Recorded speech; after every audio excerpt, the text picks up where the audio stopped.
1회차 모의고사에서 가장 질문이 많이 들어왔던 지문이야. 일단 정보량 빵빵 터져 있고 얘를 처리하는 여러 가지 아이디어들을 드리는데 딱 여러분 얘기 아닙니까? 여러분은 정보가 불확실해. 잘 모르겠으면 어떡해? 에라 몰라 씨발. 직관적으로 편견에 오류 다 취한다는 거야. 이해됐어? 생각을 해봐. 정답은 존재하거든? 모르겠다고 찍는 거야. 인생을 그렇게 살려고요? 자, 또 이제 표정이 썩겠지만 잘 들어라 얘들아. 지금 중2부터는 교육과정 바뀌면서 뭐가 들어오냐면 행렬이 들어와. 그럼 그게 나랑 뭔 상관이세요? 라고 얘기를 하시는 순간 여러분 대학 가서 답이 없어집니다. 잘 들어. 행렬, 매트릭스는 대학 가서 굉장히 중요한 거예요. 왜 중요한 거냐면 여러분이 방정식이라는 게 인생도 방정식이야. 내 인생을 결정하는 미지수나 내 인생을 결정하는 X값이나 함에 들어가 있는 규칙을 발견해내야 여러분 인생도 원하는 삶의 방향으로 갈 거 아니니. 행렬은 왜 배우는 거냐? 여러 가지 이유가 있는데 일종의 정보 처리 도구예요. 예를 들면 이런 거야. 행렬은 사실은 1차 방정식을 배워야 돼.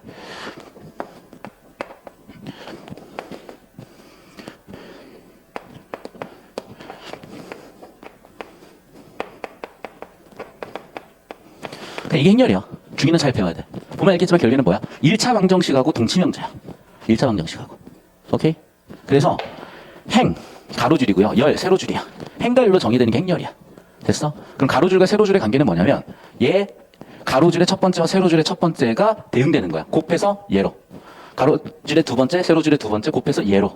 그 값이 얘라는 거야. 이해됐어? 그래서 사실은 이제 중2 친구들은 중2 때 얘를 배우자. 1차 함수로. 그래서 중2 때 배웠었던 연립방정식을 여러분이 고1 때 행렬로 배우는 과정일 거고 이게 가장 기본인데 행렬은 굉장히 특징적인 게 많아요. 당장 앞에 곱해진 데 있지. 이 AD-BC라는 이 식을 디터미넌트라 그래서 행렬에서 굉장히 많은 특성들을 품고 있고 대학 가면 대수학이나 이런 데서 여러분 되게 중요하게 다루는 영역이거든요. 그러면 결국 뭐냐? 표야 표. X, A, B, D, E, X, Y 같은 표로 표현이 되는 거예요. 이렇게. 마찬가지야. 표라는 건요. 인류의 정보 처리 역사에서 가장 획기적인 발명 중 하나야. 세종대왕이 위대하냐? 한글이라는 문자 체계를 발명하셨잖아. 똑같아요. 여러분 표 체계를 써먹지 못한다는 건 굉장히 미개한 단계에 머무르게 돼 인간이. 그래서 자꾸 초등학교 때 중학교 때 했던 실수로 내용 일치로 가지 말라니까. 그렇게 가는 건 그냥 인생을 미개한 채로 남겠다는 거야. 여러분 인생이 뭐가 중요한지 항상 생각하시면서 살아야 돼요. 그래서 여러분한테 자꾸 말씀드리는 것 중에 하나를 내가 얘기해볼게. 이게 사실 나는 이제는 내가 맞다는 걸 알기 때문에 내가 타협할 부분이 없어. 내가 전부 맞다는 거 절대 아니야. 나도 걔 병신일 때가 얼마나 많아. 내가 걔 병신이었던 적 한번 얘기를 해볼게. 이게 코로나 때 직전이었어요. 코로나 직전. 19였고 내가 LA에서 공항 가는 길이었어. LA 공항 가는 길이 약간 늦었어. 렌트카 반납이나 이런 게. 그래서 이렇게 교차로고 있었단 말이야. 내가 여기서 제일 여기 앞에서 기다리고 있었어. 그래서 노란불에서 파란불로 딱 바뀌었을 때 당연히 나는 쭉 치고 나가는데 내가 깜짝 놀랐어. 왜? 모든 차들이 올스톱 해가지고 아무도 안 움직이고 나만 움직이고 있더라고. 그때 난 충격받았어요. 왜냐하면 경찰차, 소방차, 앰뷸런스 그 무엇도 보이진 않았으나 삐용 삐용 하는 소리가 저 멀리서 들려. 그 순간 올스톱이야. 무슨 얘기인지 이해되니? 애들이 이게 선진국이야. 이게 선진국이라고. 너무 창피했어요. 원래 이거 되게 벌금 세게 먹는 건데 벌금을 일단 안 먹어서. 근데 나만 유일하게 주행을 하더라고요. 너무 충격받았어요. 너무 충격받았다고. 그러면 삶의 수준이 어떻게 돼야 돼? 긴급 구호 차량이 가든 말든 씨바 내가 가는 게 우선이니까 이 새끼들이 하면서 가야 되겠어요. 멈추는 게 선진 시민 의식이겠어요. 두 번째 볼까? 내가 오늘 주차하다가 개빡친 적이 있는데 여기에 큰 주차장이 노상 주차장이 있어. 그럼 들어간 입구가 여기잖아. 야 상식적으로 생각을 해봐. 여기에 차를 대놓으면 되겠니? 여기에 차를 대놨어요. 상식적으로 살자고 우리 제발. 오케이?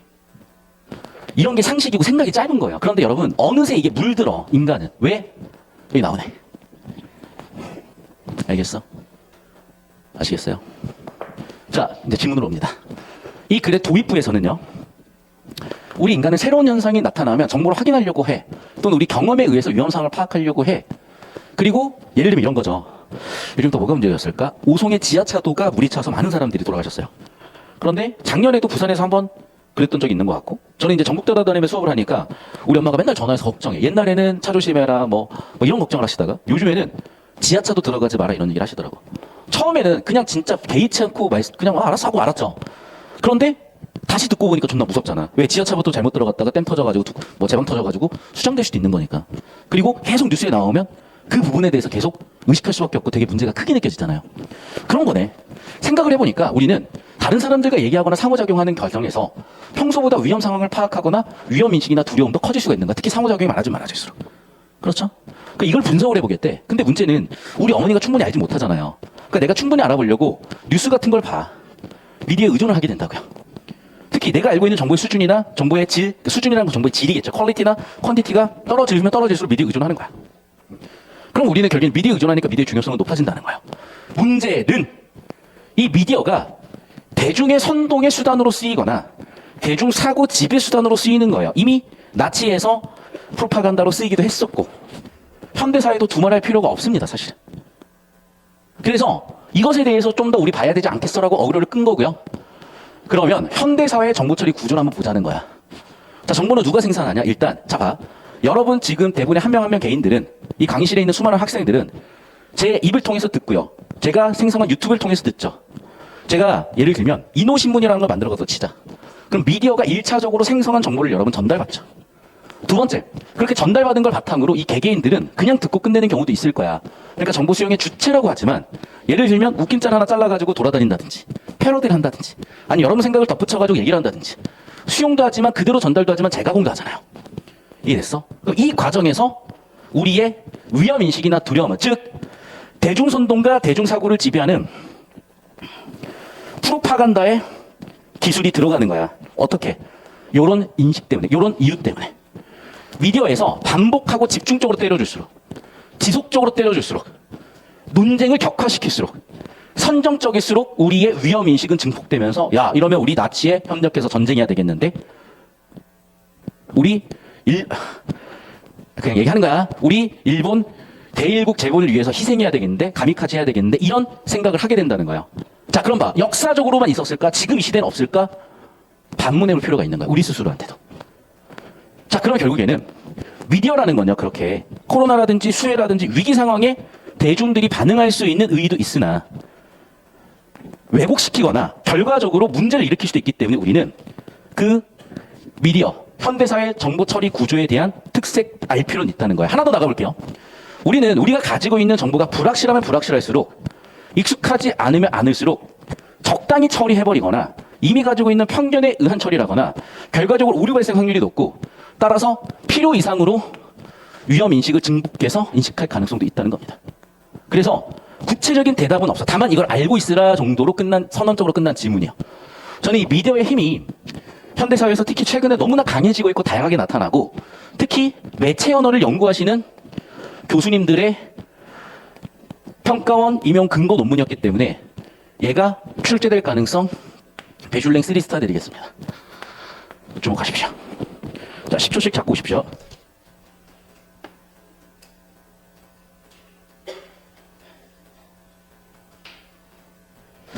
자, 잡았으면은 이쪽으로 오셔서 보겠습니다. 1단락 주제 세팅 단락입니다. 사람들은 알려지지 않은 현상이 등장하면 통념이죠? 어떻게 한다? 정보원을 찾는데 특히 강조해요. 새로운 현상이 있어 민감하게 확인한대. 통념적으로 일반적으로 사람들은 개인적 경험으로 파악을 한대. 하지만 하고 싶은 얘기는 통념보다도 상호작용으로 위험성을 파악을 한대. 상호작용의 정도가 커지면 커질수록 위험에 대한 인식도 커진대. 그럼 봐. 반복되는데 뒤쪽에서 하지만 이라고 역점이 아니라 강조 표현을 했으니 상호작용 위험상황 파악.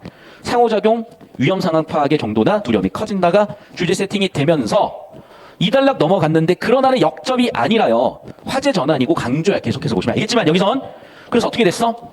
정보의 수준, 퀄리티가 떨어지거나 정보의 양, 퀄티티가 떨어지면 어떻게 된다? 대안으로서 이 문제를 해결하기 위한 미디어에 의존을 하게 된다. 즉 상호작용의 한계에 따라서 결국에는 미디어에 의존을 하게 된다. 다시 미디어에 의존하는 첫 번째 이유 뭐라고요? 퀄리티, 퀀티티야. 또 세 번째, 생각을 해보잖아. 주변 사람들과의 상호작용도 결국 어디에 의존해요? 미디어에 의존하는 거예요. 이런 이유로 미디어가 매우 중요하다라는 주장을 하셨고 그 주장의 근거는 정보의 퀄리티가 떨어질 때 의존하기 때문에 정보의 퀀티티가 떨어질 때 의존하기 때문에 실제 우리가 주변 사람들과 소통하는 것도 전부 다 미디어에 의존하기 때문에. 자, 네 번째 근거까지 있습니다. 뭐라고요? 네, 미디어가 대중의 사고를 지배하기 때문에 미디어가 중요하다는 얘기야. 그래서 2단락의 주제문이 뭐였어요? 기억이었던 겁니다. 구조를 다시 한번 보면 따라서 기업, 미디어에 의존한다는 게 이 사람의 주장이야. 이 논문의 주장이야. 그럼 주장의 근거로서 첫 번째 뭐라고요? 정보의 퀄리티가 떨어질 때, 정보의 퀀티티가 떨어질 때 우리는 미디어에 의존하고 다른 사람들과 상호작용조차도 미디어에서 시작을 하고 또 미디어는 대중을 선동하고 대중을 지배할 수 있는 힘이 있기 때문에 미디어는 어마어마하게 중요하니까 미디어에 대해서 주목하세요라고 논문 도입을 한 거야. 가치 없는 논문, 의의 없는 논문을 누가 읽겠습니까? 그래서 논문을 지금 이렇게 재해석한 거고 다시 한번 얘기하지만 배슐랭 3스타 찍은 이유는 뭐 때문이라고 매체원에 연구하신 교수님들 이용되셨을 때 근거 논문이 하고 내용이 맥락이 통하기 때문에 주목해서 봐야 되는 소재입니다. 관련된 정보가 미디어를 중심으로 봐. 그럼 미디어 흐름 잡혔죠? 사회와 같은 다양한 위험 정보 수용 주체들에게 전달되는데 위험 정보를 수용하는 주체들은 자 그럼 봐. 미디어가 있고요. 개인, 집단, 사회, 주체들이 있어. 주체들은 시스템이래. 그럼 이걸 줄글로만 읽어서는 처리가 안 되고요. 이거죠 결국에는. 미디어가 1차적으로 생산한 걸 개개인들이 2차적으로 수용, 전달, 재가공해서 사회적으로 소비가 되는 거잖아. 그래서 이 체계로 표로 그린 거고 다시 돌아서 사회적 확산이 되는 겁니다. 됐죠? 그럼 다시 1. 어디 시작을 해? 미디어에서 시작을 해. 2. 정보 수용 주체들을 거쳐서 3. 사회적 확산되는 시스템이야. 그럼 저 따라오시고 이 주체라는 거는 개개인이라고 써놨지만 집단이 될 수도 있고 뭐 사회 같은 게 될 수도 있겠으나 결국에는 얘네도 쪼개놓고 보면은 주체, 개개인에 시작을 했기 때문에 제가 개개인이라고 퉁쳐서 정리해드린 겁니다. 계속해서 볼게요. 4단락 넘어가기 전에 항상 앞단락 끝부분에 세팅을 하죠. 정보의 전달 단계와 전달된 정보의 해석 반응 단계로 나눠 놓았잖아. 역시나 여러분 얘가 4단락 주제, 얘가 5단락 주제입니다. 그래서 정보의 전달 단계요. 정보의 전달 단계요. 자, 미디어가 직접 생산 전달하는 정보와 이를 사람들이 2차적으로 전달하는 정보가 있대. 그럼 전달 단계를 다시 한번 직접 생산, 2차 생산이라고 또 구분을 해놨잖아. 그래서 따라오시면 1차 생산, 2차 생성으로 구분을 한 거야. 정보 전달 단계에 대해서. 사람들의 정보에서 반응 단계에서.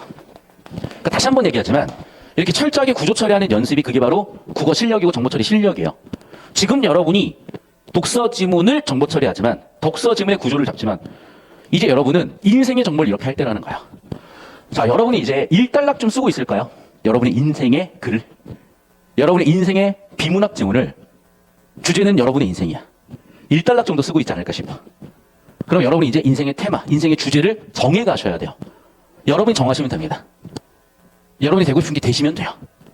저는 이제 한 3단락, 4단락 넘어가고 있겠네요. 저는 이제 인생의 결론 단락을 어떻게 써야 될지 고민하는 단계에 왔고 여러분이 이제 인생을 어떻게 내 인생의 주제를 어떻게 써야 될지 결정하는 1단락에 끝 문장쯤 와 있고 계속 봅시다. 전달되는 정보의 특성은 위험 상황에 대한 인식을 증폭할 수 있다. 때문에 위험 상황 인식 증폭이 되는데 왜 그러냐? 저는 여기 그냥 넘기려고 했거든요. 왜냐면 얘가 지금 논문을 가져오다 보니까 구조가 약간 좀 지저분하다고 해야 되나? 구조가 약간 평가원 느낌과 다르다고 해야 되나? 하여튼 연습하기 좋은 것 같다. 그럼 봐. 첫 번째, 정보량, 논쟁의 정도, 선정적 표현. 다시. 1. 정보가 반복적이고 집중적이다. 그럼 위에 거 지워버리는 게 낫겠다. 두 번째, 지속적일수록. 세 번째, 논쟁이 많을수록. 네 번째, 선정적일수록. 됐습니까? 환원하는 애들이 좀 더 디테일하고 분류가 돼 있어서 이 네 가지로 봤습니다. 그럼 네 가지 때문에 결과적으로 인식은 커진다. 필기하셨고 저 따라오시면 이렇게 정리가 되는 거겠죠.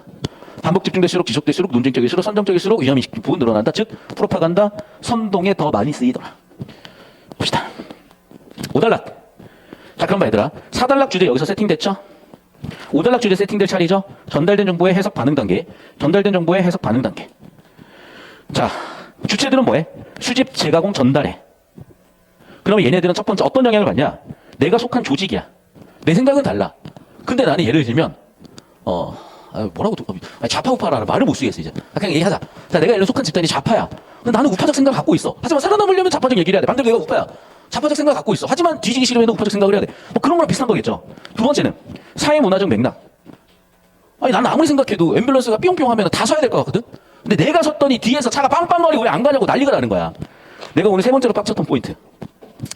우리가 여기 이 건물 있고 건물 앞은 아닌데 건물 앞뒤 둘 다 어린이 보호구역이에요. 여러분 어린이 보호구역에서는 무조건 조심해야 돼. 왜? 사고 나면 여러분 일단 깜빡 6개월이야. 그러면 어린이 보호구역이 일단 30km 미만이잖아요. 30km 미만이 중요한 게 아니야. 봐. 왜 어린이 보호구역에서 차들을 이렇게 못 세워놓게 하냐면 내가 이렇게 차를 갖고 나가는데 봐봐. 옆에 주차된 차들이 없으면 누가 있는지가 보이잖아요. 그러니까 얘가 꼬맹이고 공을 들고 있어 심지어. 걔가 있는데 걔 목줄이 풀려 있어. 그럼 여러분 30km 달려야 돼요. 얘가 뛰어들 걸 예상해서 미리 방어 운전 서행해야 돼. 후자거든. 그런데 아까 방금 이 차 사이로 있으면 안 보이는 거. 갑자기 사람 하나 튀어나오더라고. 내가 그래서 여기서 일단 일시정지하고 천천히 가는데 뒤에서 빵빵거리고 난리 나더라고. 그런 걸 얘기하는 거야. 그런 걸. 이해됐어? 그러니까 사회문화적 맥락에 따르면요. 아무리 법이 우선이고 적이 상식이더라도 저게 안 통할 수가 있는 건데 그건 잘못된 거라고. 다시 돌아와. 그래서 봐. 우리가 속한 조직의 가치 및 사회문화적 맥락 때문에 우리의 삶과 행동 영향을 받아. 그래서 내가 항상 얘기하지. 좋은 곳 가서 살라고. 좋은 집단 속에 들어가라고. 왜? 물드니까. 왜? 사회문화적 맥락을 나 혼자는 못 바꿔. 내가 내려가지고 개쌍욕하고 뭐라고 할 수도 있어. 그러면 가실 거야 조용히. 왜? 무서우니까. 왜? 요즘 내가 거울 볼 때마다 나도 내가 무섭게 생겼거든요. 반달이야 아주 앞구가 그냥. 너무 내가 무서워. 하지만 그건 그거고 다시 이런 것들이 영향을 받는다고. 그러면 이 영향의 결과 우리는 재구성하고 재해석해. 이때 위험 상황과 관련된 정보에 대한 대중의 반응은 위험 상황에 대한 정보의 확산에 중요한 영향을 주는데 무슨 얘기를 하고 싶은 거지? 자 봐. 우리는요 불확실한 정보가 주어지잖아요. 편향되거나 왜곡된 반응을 보인다고. 우리는 뭐라고? 합리적이지 않고 직관적으로 처리해버리는 오류의 편견의 결과를 가져오게 된다고. 다시 정리한다. 이해하기 힘들거나 익숙하지 않거나 불확실한 정보가 주어지면 어떡해? 즉흥적으로 해버려 처리해버린다든지 선입견을 가지고 처리한다든지 오류를 만든다는 거야. 결과적으로 오류적으로 인식이 증폭된다. 불확실할 때 정보가 증폭된다라고 하면서 너무 인과관계 맞는데 핵심은 뭐야? 불확실할 때 위험 증폭이다. 즉 뭐라고? 정보가 불확실하면 불확실할수록 우리는 오류를 많이 만들어낸다. 됐어요? 자 그럼 정리합시다 이제. 얘들아 그러면 봐. 그러니까 유튜브를 할 때 어떻게 해야 돼? 정확하게 내가 아는 분야를 최대한 정확하게 알고 해야 되겠죠. 왜? 내가 전달하는 정보가 불확실하면 불확실일수록 정보 수용자들은 혼란스럽고 오해, 편견, 왜곡이 생기니까. 학원 강사도 마찬가지고요. 그 무엇도 마찬가지야. 그러니까 사실은 조용히 사셔야 돼요. 그러니까 말할 수 없는 건 말하면 안 되는 거야. 근데 요즘은 너무 떠들어. 다들 좀 조용히 하실 필요가 있어요. 미디어는 대중이 위기에 적절한 대응할 수 있도록 도와주는 긍정적 역할을 한다라고 하면서 의의를 얘기했고, 그렇죠? 전염병 딱 봐도 뭐겠냐? 팬데믹 코로나잖아요. 하지만 문제는 미디어가 이런 사회적 기능을 수행하는 과정에서 심리에 부정적 영향을 줘. 코로나 막 괴담 같은 거 이런 거. 미디어는 사회적으로 위험하고 중요한 사안일수록 코로나 백신 안에 뭐가 들어가 있고 그거는 전부 다 누구였다 빌 게이츠가 심어놓은 거고 너희는 나중에 다 빌 게이츠 조정을 받을 거고 아무튼 뭐 그럴 수도 있겠지. 그럴 수도 있겠는데 이제 그런 얘기를 막 한다는 거야. 막 미디어는 사회적으로 위험하고 중요한 사항일수록 과잉 생산 유포하는 경향이 있고 그러다 보니까 왜곡이나 오류를 만들 수 있으니까 어떻게 해야 된다? 해결 방법은 미디어의 정보 구성과 표현 양상을 체계적으로 살펴보자. 알면 대응이 될 거다. 됐어요? 얘는 아마 그 프로파간다라는 나치의 대중선동 기술에 관련된 책과 그것을 바탕으로 쓴 연구 논문을 여러분 고3 수준에서 재해석한 지문이고 요즘 시대에 굉장히 필요한 거 아니겠습니까? 맨날 이제 선동이라는 단어를 너무나 많이 쓰이니까 부정적으로. 근데 선동이라는 단어를 쓰면서 또 선동하는 사람들이 있고 그러니까 아주 그냥 복마전이에요. 그러니까 여러분이 20살, 30살까지는 잘 몰라요. 근데 내가 인생을 살아보니까 이런 것 같아. 정말 치열하게 고민하면 고민할수록 여러분이 삶에 대한 깨달음 오는 순간은 되게 빠르고 우리가 해탈한다 또는 열반에 다다른다 깨달음을 얻는다 현자가 된다 뭐 이런 얘기를 하잖아. 그러니까 그 수준은요 수양의 정도가 많으면 많아질수록 수양하려고 여러분 시간과 노력을 많이 쓰면 쓸수록 좀 더 앞당겨지는 것 같아요. 그리고 여러분의 진정한 삶은 그때 시작되는 것 같아. 왜냐하면 지금 여러분의 삶에서 내가 대학을 가는 게 맞나? 무슨 과를 가는 게 맞나? 대부분은 부모님의 바람이거나 사회적 바람이지 진정한 내 자아가 바라는 것일 확률은 많이 떨어져요. 왜? 너희가 의사가 대버스 의사가 좋은 줄 알지. 하지만 여러분이 세상을 겪고 살다 보면은 이거구나라고 여러분의 뭐가 생기냐? 취향이라는 것이 생겨. 그리고 그 취향이라는 것이 질적으로 고도화돼. 그래서 어느 경지에 올라가면 이제 인생을 좀 알게 돼요. 하지만 섣부르게 안다라고 착각하지 마. 왜? 제가 그걸 알아야 되겠다고 느낀 게 고3 정도 나였던 것 같고요. 그걸 깨달은 게 내가 고3 때까지 20년을 살았잖아요. 그 뒤로 20년 동안 치열하게 고민한 끝에 오더라고요. 그 깨달음이. 재밌잖아요. 야, 너희가 5살에 깨달아봐. 85년을 뭔 재미로 살 거야. 인생의 중반부쯤 깨달아야 인생도 재밌게 즐기며 사는 것 같습니다. 자, 고생도 하셨고 필기도 하셨죠? 자, 그럼 바로 정답 갑니다. 문제 물어봅시다. 자, 1번 문제. 위험상과 관련된 정보에 대한 사람들의 반응을 유형하여 제시하고 자, 자꾸 선지 어그로 끌리지 마. 이 얘기는 뭐 묻는 거다? 주제와 구조 묻는 거다. 그럼 주제와 구조를 일단 주제의 주황색 청간지 쳐볼게요. 위험상과 관련된 정보에 대한 사람들의 반응을 유형화? 반응의 유형화? 미디어 시스템에 대한 분석 또는 미디어 시스템에 대한 특성이죠. 다시 한번. 그래 주제 구조는 뭐야? 미디어에 대한 분석과 특성이죠. 사람들에 대한 반응에 유형하여 일단 얘는 뭐 아웃이야? 주제 아웃이에요. 반응 주제도 아니고 유형화도 아웃이야. 자 2번 선지 볼게요. 주제부터 잡아볼게. 위험 상황에 대한 정보의 개념을 정의하고 너무 포괄적이야. 주제가 너무 포괄적이야. 미디어 얘기에 좁혀야 될 것 같은데 위험 상황에 대한 정보의 속성? 미디어의 속성 아니에요? 정보보다는 미디어 속성 아니야? 이를 뒷받침하는 견해 일부 있긴 하죠. 근데 너무 얘는 포괄적이거나 너무 일부 소재로 왔어. 됐죠? 주제라는 건 좀 글 전체를 담을 수 있는 틀에 핏해야 되는데, 자, 무슨 얘기냐면 이런 거예요. 글의 정보가 이렇게 주어지잖아. 그럼 정답선지는 뭐야? 정답선지는 약간 이런 느낌이에요. 다시 그려볼게. 우리 글이 이렇게 주어졌잖아. 그러면 이런 주제 문제 정답선지는 이렇게 경계선에 해당하는 게 정답선지라고. 그런데 막 예를 들면 이렇게 갖다 선지를 내서 선지를 내거나, 여기는 일부 선지를 갖다 내거나, 너무 포괄적이면 전부 다 오답들이죠. 오답 설계 어떻게 한다? 너무 포괄적으로. 어떻게 한다? 너무 세부적으로.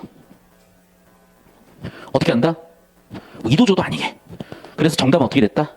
뭔가 좀 이렇게 핏한 느낌이 온다고요. 핏한 느낌. 됐어? 자, 계속해서 3번 선지 보겠습니다. 위험 상황에 대한 정보가 사회에 미치는 영향을 분석하고, 위험 상황에 대한 정보의 전달을 조절하게 한 방안. 조절 방안이 아니라 대응 방안. 최소한 알고 있자. 주제 잡으니까 좀 더 보였을 거야. 위험 상황에 대한 정보가 형성되는 전차를 단계적으로 고찰하고, 1차 생산, 2차 해석. 위험 상황에 대한 정보에 따른 사회 변화 양상. 사회 변화 양상이요? 아, 잘 모르겠어. 5번 선지. 위험 상황에 대한 정보를 확산시키는 요인을 설명하고. 뭘 얘기하는 거지? 이거죠. 봐봐. 우리가 언제 더 크게 반응한다야? 반복되고 집중되고 지속적이고 논쟁적이고 선정적일수록. 맞네.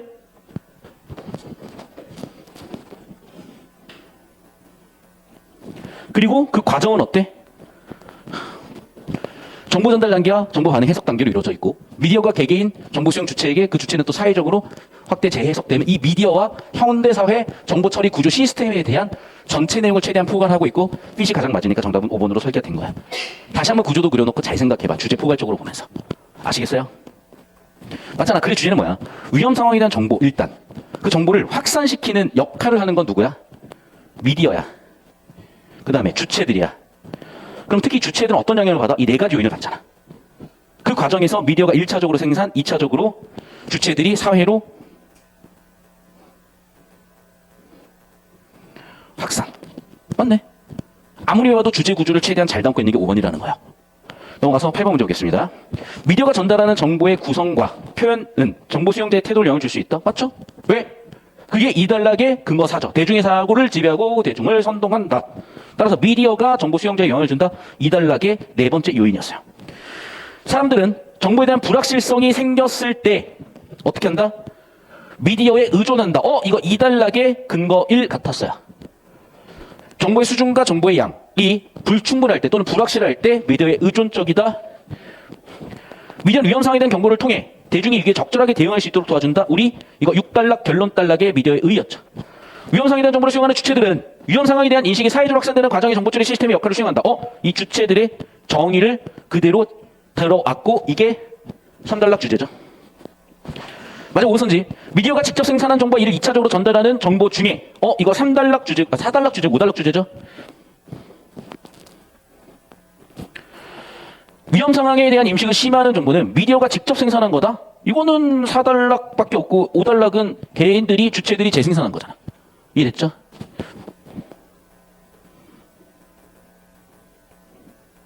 내용에 빠져있으니까 전 5번 됐습니까? 맞잖아. 예를 들면 베이노가 수업을 찍었어. 그거를 누가 움짤로 움직여. 또는 캡처해서 뭐 해. 패러디도 해. 이런 거잖아. 됐죠? 넘어갑시다. 9번 문제. 기억의 이유를 추론해봐라. 보니까 기억은요, 주장이잖아. 주장에 대한 근거는 이 단락에 네 가지가 있었다니까. 아마 그 얘기를 하는 것 같다. 1번. 정보에 대한 불확실성을 줄이기 위한 대응으로서 우리 개개인들은, 우리 정보 처리 주체들은 미디어를 의존한다고 했지. 지금 미디어가 객관적이에요. 완전 이건 주제 반대죠. 왜? 지금 미디어가 객관적이면 문제가 안 생기지. 이 과정을 통해서 왜곡을 만드는 게 문제였잖아. 왜곡을 만드는 게 문제였잖아. 이해됐어요? 다시 한번 얘기하지만 미디어가 객관적이게 의존한다가 아니야. 미디어가 오히려 대중을 선동할 수 있다야. 2번 선지. 미디어가 위험 요소를 다주 다룸으로써 빈도가 높아지면 인식 증폭이 된다 그랬었죠. 5단락에, 다시 4단락에 반복된다, 지속된다. 4단락에 C1C2죠. 근데 경감하니 아니 오히려 올라버리죠. 3번 선지. 불확실한 정보를 대량으로 생산함으로써, 자, 불확실해. 불확실하면 대중들은 어떻게 되니? 오류를 만든다고요. 근데 이게 지금 기억의 이유야? 맞는 건데 이게 기억의 이유냐고 지금. 이게 미디어가 중요한 이유냐고. 4번 선지. 사람들은 미디어가 제공한 정보를 바탕으로 영향을 받죠. 즉 2단락의 근거 4죠. 또 심지어 다른 사람들과 상호작용하기도 하죠. 근거 3이죠. 이단락의 근거 3, 4가 엮여있는 이단락 관련된 정보를 가장 많이 엮어놓은 건 뭐밖에 없어? 4번밖에 없죠. 그래서 정답 4번이었던 거야. 이해됐습니까? 자, 10번 보겠습니다. 지문의 원리를 잡으면 보기에 적용이 되는데 첫 번째 일단 방사선이라는 건 위험한 정보죠. 그래서 어떻게 됐어? 사람들은 자 다시 정부에서 측정을 했고 크게 문제가 없어요라고 해소를 해줬음에도 자 첫 번째 논쟁이 됐대요. 논쟁이 됐다. C3죠. 사흘 동안 반복적이고 집중적이죠. 4,000건이나 되면 4,000건이나 되면 5,000건이나 되면 반복적이고 집중적이며 논쟁적이었죠. 더군다나 암이나 백혈병 야 이게 아무리 그렇다고 암 백혈병으로 갈 수도 있겠지만 바로 가나? 굉장히 선정적이죠. 됐어? 그래서 저 따라오시면 4단락에서 얘기했었던 반복적이고 집중적이고 지속적이며 논쟁적이고 선정적인 요인이 높아질수록 위험의 인식 증폭도 높아진다라는 인과 비례 구조가 있었고 그 얘기를 보기에도 아주 잘 박아놨죠. 더군다나 자 이렇게 1차적으로 생성된 것들이 2차적으로 인터넷 소셜미디어를 통해서 주체들에 의해서 미디어에서 만들어진 게 주체들에 의해서 사회적으로 확산되고 있죠. 됐습니까? 필기 잘 따라오시고 지문 내용 거의 그대로 연결된다는 게 보이셨을 겁니다. 일반선지 인터넷이나 소셜미디어를 통해 다시 전달된 보도 내용은 미디어가 생산한 정보를 2차적으로 맞죠? 2차 미디어죠. 당연히 첫 번째 문제는 너희 보기 이해했어? 인 것이고 1번 괜찮죠? 2번 주택가 도로 방사선 위험에 대한 논쟁은 정부와 시민의 입장 차이를 분명히 할수록 인식이 증폭된다. 잘 들어. 이건 이제 내용일치로 무지성을 푸는 친구들은 2번을 못 골라야 돼요. 그런데 주제 구조를 잡는 친구들은 여기서 뭔가 보여. 자 봐 일단 논쟁은 알겠어. 논쟁 때문에 증폭되는 건 맞아. 근데 봐 문장 구조 잘 보세요. 정부와 시민의 입장 차이를 분명히 알수록이야. 입장 차이를 분명히 알수록이야. 어떻게 한다고요? 분명히 안다고요. 자, 분명히라는 단어와 반의어가 사음절로 쓰였어. 찾아봐. 선생님 10초 적어주세요. 너무나 쉽게 깔끔하게 답이 뚝 떨어져. 입장 차이를 분명히 안다. 반대 정보가 있어. 여기서 분명히라는 단어와 반대되는 단어가 뭐 있습니까?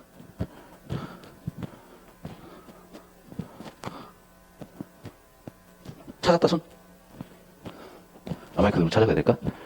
지문에 있어요 혹시? 여기 칠판 보면서 얘기 한번 해주세요. 저기요. 좀 오른 차지 마시고 칠판 보고 얘기 한번 해주세요. 네. 분명히 세 글자 오케이 세 글자. 칠판에 세 글자로 썼네. 불확실. 봐봐. 결국 얘도 정보잖아. 입장 차이가 분명해진다. 불확실하다. 여러분 불확실할수록 우리는 어떻게 된다고? 오류를 만들고 왜곡이 되고 반응이 커진다 그랬었잖아. 맞니? 근데 오히려 분명히 알았잖아. 그럼 줄어야지. 내용 섞은 게 보이죠. 이 한 단어 섞어놓은 게 보이잖아. 그러면 불확실하다라는 정보 단어와 분명히라는 핵심 요인을 바꿔 쓴 게 이렇게 보인다고요. 됐어? 정답 2번이야. 그래서 잘 생각해. 다시 잘 들어. 뭐라 그랬었냐 지문에서는 우리는 정보를 잘 모를 때 자꾸 의존하고 다시 우리는 정보에 대해서 불확실하게 알 때 오류를 갖게 되고 그럴수록 위험인식을 증폭한다는 게 그 전체를 관통하는 주제였고 대중선동의 기술을 넣어서 정보를 충분히 주는 게 아니라 오히려 불확실하게 던짐으로써 불안하게 만드는 거예요. 그런데 얘는 어쨌든지 간에 정보가 확실해졌잖아. 그러니까 오히려 위험인식은 오히려 줄 수도 있겠죠. 이해됐어? 정답은 그래서 2번이었던 거라고. 이 느낌 잘 잡으셔야 돼. 안 그러면 바꾸기 진짜 힘들어져요. 자 여기 휴리스틱이라는 글의 주제인데 휴리스틱은 보니까 어떻게 된다? 자, 문제의 답을 찾을 때 논리적 사고장 근거 합리적 추론보다는 직관경에 의존한다. 즉, 잘 들어 얘들아. 여러분이 논리적 용어에 대해서 정확하게 수업을 들을 일이 없다 보니까 자꾸 여기를 어려워하고 자꾸 대안을 찾으려고 하는데 아니에요. 여러분이 수학하에서 배웠어. 집합과 명제 단어. 왜 그러냐면 국어는 보시다시피 본교과 과목이기 때문에 전 과목을 다 알아야 돼요. 이제 너무 힘든 과목이야 가르치기. 자 집합과 명제 과목에 진짜 볼게요. 자 x제곱은 1이다. 근을 구하시오. 얼마니? 라고 물어보면 다들 1이라고 해요. 아니요 틀렸어요. 왜냐면요 단 전제가 있어. x가 x는 2의 배수. 전제된 x의 해집합이 근을 가질 수가 없잖아. 이해됐어? 그러니까 여러분 논리라는 건 수학이라는 건 굉장히 제한된 사고 과정이에요. 다시 논리적이라는 건 뭐냐면 이거야. A는 B이다. B는 C이다. C는 D이다.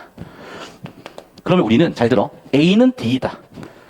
얘는 전제에 따라서 결론이 항상 참인 연역적 명제죠. 그래서 일반적으로 이렇게 연역적으로 전제가 참이면 결론도 필연적으로 100% 참일 수밖에 없는 사고를 연역적 사고라고 하고, 이렇게 단계를 밟아나가는 사고를 일반적으로 논리적 사고라고 해요. 반면에 직관적 사고는 뭐냐면 천재 과학자들이 많이 하는 거야. 천재 과학자들이 막 수많은 데이터가 있어. 빛의 속도는 불변이 아닐까? 빛의 속도가 불변이라는 걸 내가 증명한 적은 없어. 내 선대에 그 누구도 증명한 적은 없어. 내가 증명을 해볼까? 이해됐어요? 즉 직관은 뭐냐면 얘만 받고 여기는 지금 미지의 상태인데 갑자기 이렇게 뚫어내는 거야. A는 G가 아닐까? 이런 식으로. 이해됐어요? 갑자기 사고가 증명은 안 되어 있지만 사고가 뛰어넘는 거야. 그러니까 사실 직관적 사고는요, 굉장히 창의적 사고고 우리 인류의 발전에 도움이 되지만 얘는 당연히 논리적 한계가 있죠. 그래서 항상 이 두 가지 사이에서 우리는 잘 균형을 만들어 가야 되는 거거든. 근데 사람들은 어떻게 된다? 일반적으로 직감 또는 직관 또는 경험에만 의존한다. 왜? 이유는 부담을 느끼기 때문에. 그래서 그냥 어떻게 쉽게 떠올릴 수 있는 거 해결한다. 직관적으로 해결한다. 이해됐습니까? 나쁜 것만은 아닌데 여기서는 되게 부정적으로 보고 있는 거야 일단. 왜? 우리가 평소에 그냥 직관적으로 살아버려. 됐죠? 여기까지?